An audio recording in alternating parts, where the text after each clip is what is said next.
Attorney General Pam Bondi faced tough questions from both Republican and Democratic senators for a scheduled judiciary hearing on Capitol Hill today. One of the big focuses, the deployment of National Guard troops to cities like Chicago and Portland.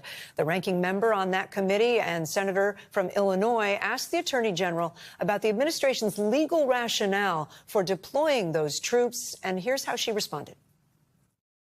What's the rationale for that? Yeah, Chairman, as you shut down the government, you voted to shut down the government, and you're sitting here, our law enforcement officers aren't being paid. They're out there working to protect you. I wish you loved Chicago as much as you hate President Trump. And currently, the National Guard are on the way to Chicago. If you're not going to protect your citizens, President Trump will. Let's bring in NBC News Capitol Hill correspondent Julie Sirkin. Now, Julie, what was the reaction to that moment, and what else came out of that hearing? Well, Democrats tried to press Pam Bondi about this, and Bondi was pretty combative with Democratic senators. It's almost a repeat of what we saw when FBI Director Kash Patel was in the hot seat a couple of weeks ago, just this really combative tone with Democrats, particularly on that committee. Bondi defended the president. She said the administration has every tool in their toolbox in terms of deploying the National Guard to these cities or federalizing troops in those areas. Democrats also pressed her on those Epstein files. Remember, a couple of months ago, she said that she had a client list. Then, of course, that list was never released. Democrats skeptical at Bondi's answers, and Republicans, too, somewhat. Here's Josh Hawley afterwards.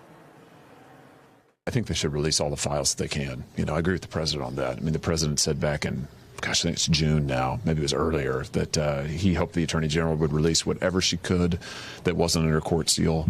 And I continue to think that's the right course. Now, the politicization of the agency also came up several times, and whether she maintained independence from the White House. Julie, another moment that's getting a lot of attention today, South Carolina Republican Senator Lindsey Graham asked about allegations that the FBI analyzed the phone records of 8 Republican senators as part of the investigation into the January 6th attack on the Capitol. What more do we know there? Yeah, this is Jack Smith's special counsel probe into President Trump's actions on that day and whether he tried to subvert the election. This sort of set the table for the Republican-controlled committee to question Bondi about this. Josh Hawley and other Republicans falsely suggested, as we know of at this point, that the FBI tapped those phone calls between the Republican senators and whoever they were placing those calls to. So far, though, what we know, according to a spokesperson and the public statements that were made, is that they had call logs, but they did not necessarily know the contents of those conversations. And so that was his big focus today. Bondi, of course, using that to have her moment as well in talking about how people went after President Trump. And so now the agency is doing its work. All right, Julie Sirkin following that for us. Julie, thank you. We thank you for watching. And remember, stay updated on breaking news and top stories on the NBC News app or watch live on our YouTube channel.